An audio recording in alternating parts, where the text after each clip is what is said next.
Greetings to those who watch below. It's Tuesday, which means it's Creepypasta Storytime. But before we start, I'd like to say thank you to those who dwell below. An exclusive channel membership you can join by checking out the link in the description box. So thank you to Steffi Ray, Wicked Witch, Lisa Watts, Lefty Kim, Irish Creepypasta Guy, Jess Black Curtain, and Christina Groves. Also, if you haven't already, please subscribe to the channel, making sure you hit the notification bell so you don't miss out on any stories.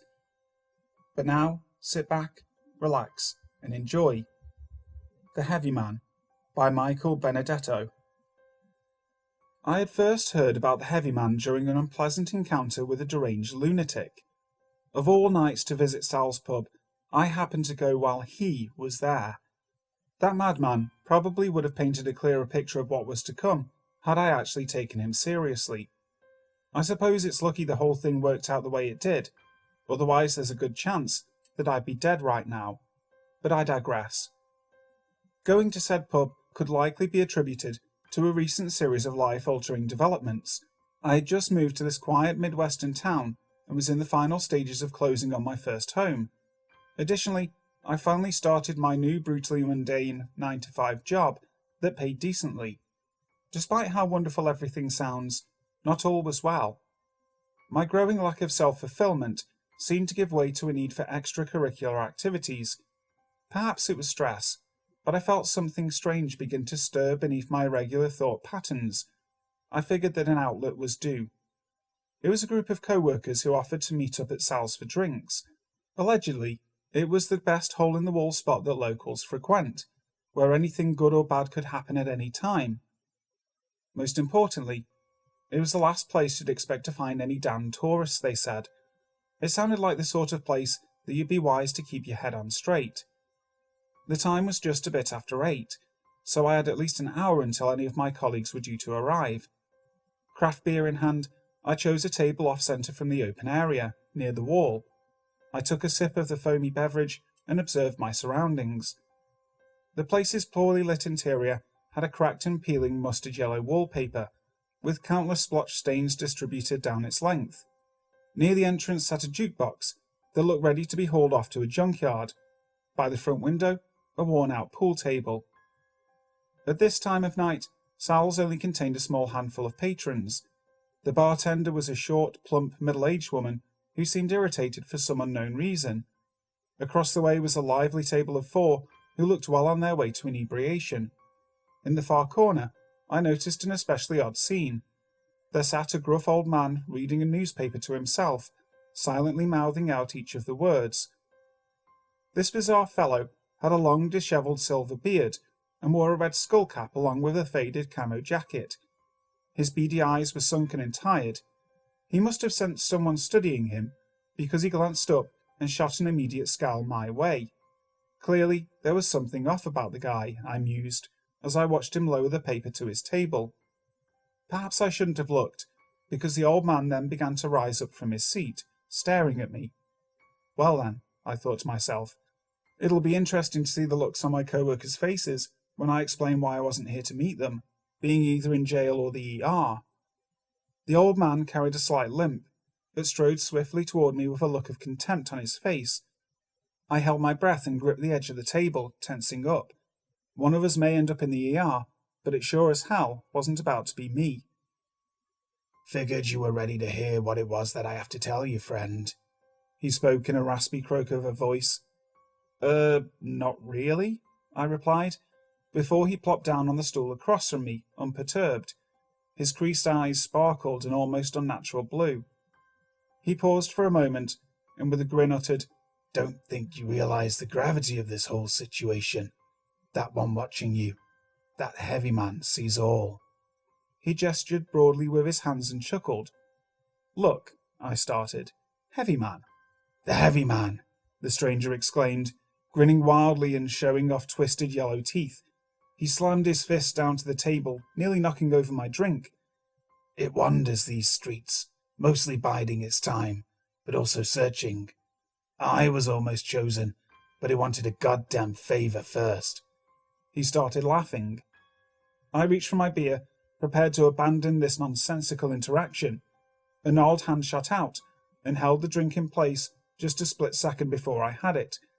The old man leaned over the table, beady eyes bulging, his expression stern. Listen to me, you dumb son of a bitch. I'm trying to tell you something. Every one of these rats in this town knows, but no one dares speak of it. Yeah, it wanted me to find you first. The heavy man did. Forget the beer. It was time to go. I stood up from my stool. Are you absolutely sure you want to do that at this very moment, Nathan? He sneered. I was officially creeped out. What were the odds of this random psycho guessing my name? I leaned towards him, my face close to his. How do you know my name? I asked, speaking the words slowly, calmly. His voice was nearly a whisper. It knew you'd be here and told me to deliver a message, but I have a better one for you. Get the fuck out of my town, now. I took a deep breath. Why do you keep calling this person an it? I probed, my eyes narrowing. The heavy man, ha ha ha! He started laughing again, much louder this time, a booming cackle in the now silent pub. That was enough for me, and I moved to the exit. You'll know it when you see it, Nathan, but we definitely will be seeing you first. He bellowed after me, before continuing his fit of hysterical laughter. I caught a glimpse of the table of drinking comrades as I exited the establishment. They were all staring wide-eyed, with genuine looks of concern on their faces. 2 weeks had passed since that night. I had done well to discard the memories of the mentally unstable man and his ramblings. I was in town again on a warm, pleasant Sunday afternoon. There was not a soul nearby as far as I could tell. Having just finished some business at the local bank, I was headed towards my vehicle. The red Toyota was within sight as I crossed the parking lot. I was maybe 30 yards away when I began to feel an odd dizziness. My vision abruptly blurred and distorted, as if I just polished off a fifth of vodka. It also seemed to rapidly become way darker outside. Just what in God's name was going on here? I gripped the sides of my head as dizziness increased to a nauseating degree. To my dismay, I also started to hear a distinct buzzing sound, though I wasn't sure if I was imagining it. I squatted down and squeezed my eyes shut, praying that the awful feeling would pass. It was at that moment I found myself thinking of the pub incident, particularly that old man shouting, "The heavy man," echoing over and over and over again in my mind. Another minute passed, and the buzzing and dizziness subsided enough for me to at last open my eyes. I was unnerved to see that the darkness remained. It was as if I were now in the eye of some obscure mental storm, perhaps experiencing the effects of a previously unidentified brain tumour or something. I felt a sudden pressure, almost like a gale-force wind, except no air was being blown around me. Out of the corner of my eye, I caught a glimpse of something especially unsettling happening off in the distance. The dim lighting seemed to blend and distort around what could only be described as a tall, shadowy humanoid figure, concealed beneath a long black coat and pants. There was something unnatural about the way it moved, and I found myself unable to maintain focus. Shuddering, there was not much else I could do besides stand there, dumbfounded. Looking back, I cannot accurately say what the thing wore, nor am I able to recall many other specific details about its physical appearance. What I describe is what my mind seems to want to remember, and really, my inability to retain those fine details only adds a fraction of peculiarity to the memory. Much like your everyday instinct tells you to look away from the sun, my eyes would not obey as I tried my best to view this otherworldly presence make its way down the street. It reached the closest point to where I stood along its trajectory and paused. I remained frozen in place, unsure of how to physically react. My limbs felt more like solid lead as its gaze fell upon me. It seemed to be processing an invisible action. Something deep in my thoughts was starting to fester. For a fleeting moment, I swore I knew what it felt like to be completely engulfed in pure, unadulterated insanity. I felt my consciousness sinking into that state, like a stone falling into a vast pool of black water. A distant vehicle's wailing emergency siren brought me back to reality, I had to rapidly blink several times before everything started to feel normal again.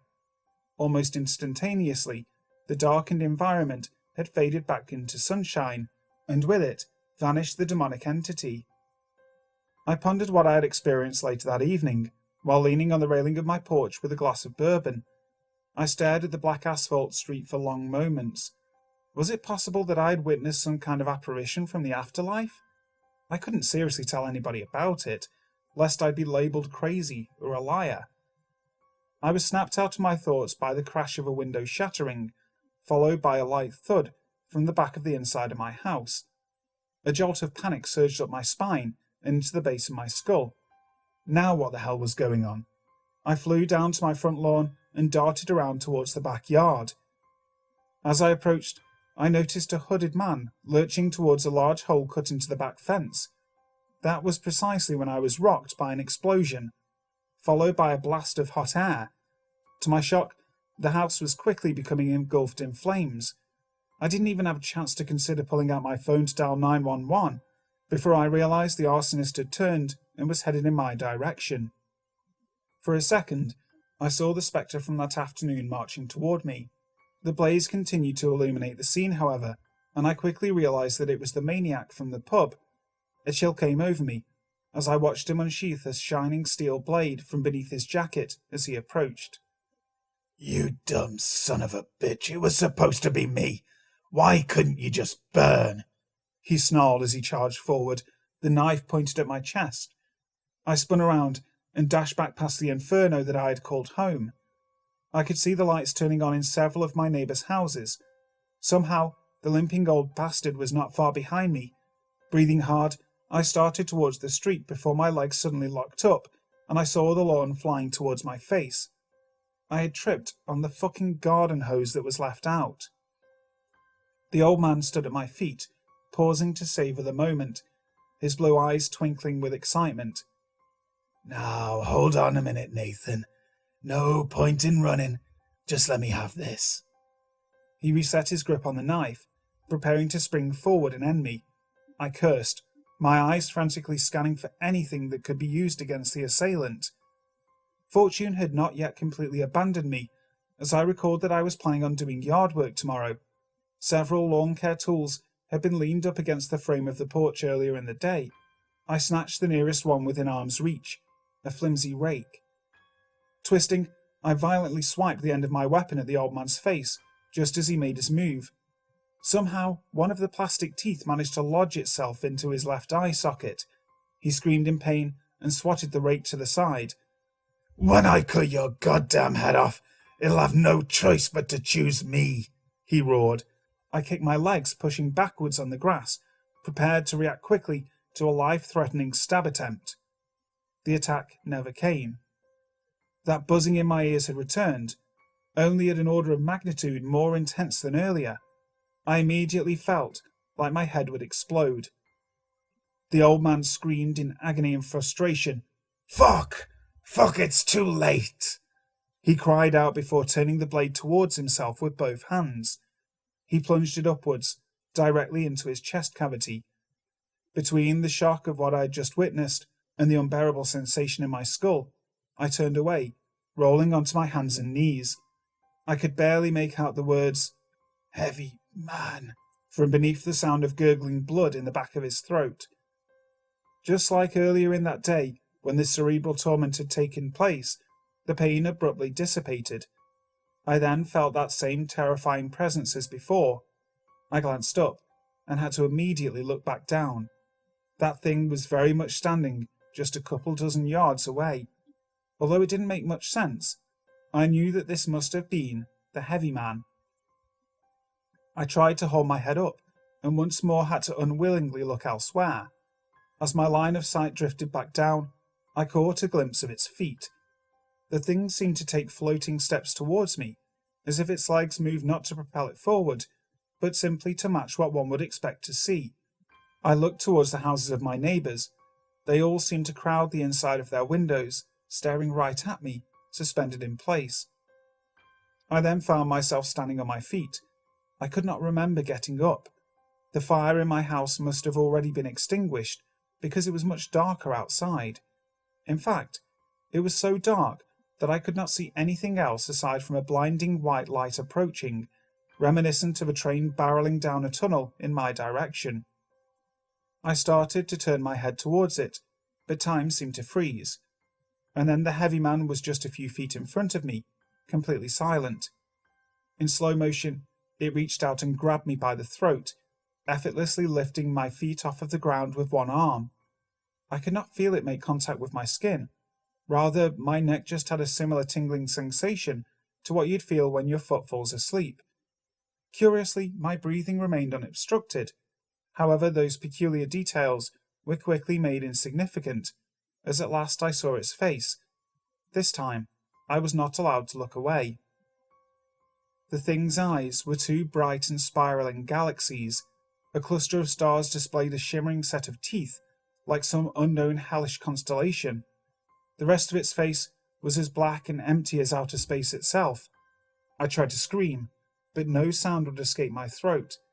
I could feel its sense of vision boring into my thoughts, tunneling a path straight into the core of my soul. The heavy man was able to see every aspect of my existence, my thoughts, my dreams, past and future versions of myself. Hell, even the genetic makeup of my cells. After a pause, it spoke to me. Not with words, but through a form of communication I can only recall as a stream of implanted visions in my mind. I still have a hard time comprehending it all, but harbour no doubts regarding the validity of those visions. I felt their absolution spreading throughout the crevices of my brain, as sure as I see the light of day. Also, that festering feeling was finally able to take a firm hold. The heavy man represents everything yet to be. It has been biding its time for the opportunity to replace all that we know today. It does not truly exist in our world, but a neighbouring dimension, vastly unique from all that humanity is aware of. The ancient Greeks included it in several well-known mythologies. They regarded this being a titan, Atlas. The heavy man's actual form consists of the framework for an entire universe, just unfathomably compressed. As a result, it carries a weight so immense that pressure is applied to entire neighbouring realities, including our own. Here on Earth, it chooses to augment excess pressure into the form of that humanoid shadow. Doing so bestows some semblance of logic into the perception of any beholders. One must never be allowed to speak to or view the heavy man without it willingly permitting so first. If it were to lose focus on containing its incomprehensible mass, even for an instant, there would be annihilation of an unquantifiable number of realms. Many eons into the future, after the last star has fizzled out and all remaining matter consumed by black holes, the heavy man shall achieve its ultimate goal. As those dwindling forces merge into some unseen singularity, it will consume what remains of our universe. This very act creates an opening for it to transfer its full celestial bulk into the great void left behind. A brand new universe will be established, and from that point on, everything shall unfold as it was meant to. There was, however, one final piece of information that the heavy man imparted upon me that night. You'll really enjoy this, as I saved the best for last. The message that the old man had failed to deliver. I was the last that would ever be chosen. Since everything that has happened, my life has been granted new meaning, and I possess a profound level of awareness. The heavy man has grown tired of humanity and our endless shortcomings. Its aspect here would rather pass the time in solitude on this interesting little planet, but it is severely limited with what directly can be done in our dimension. This is why it seeks only those who are worthy enough to be enlightened, and to me it is assigned a task of utmost necessity: kill as many other humans as possible, until there are none left. You may be thinking that I am only one person. How much damage could possibly be done? I am here to tell you that I was never even close to being alone. It has chosen millions of worthy followers over a span of many years. We have all been imbued with a fraction of its godlike power, and tonight we begin our ultimate extinction mission for the heavy man. Hi guys, thank you so much for listening to today's video. I really hope you enjoyed it. If you did, make sure to leave a like, and also share the video on any social media you like. Also, if you haven't subscribed to the channel already, please make sure you do, clicking that notification bell so you don't miss a video. So, until next time, sleep tight.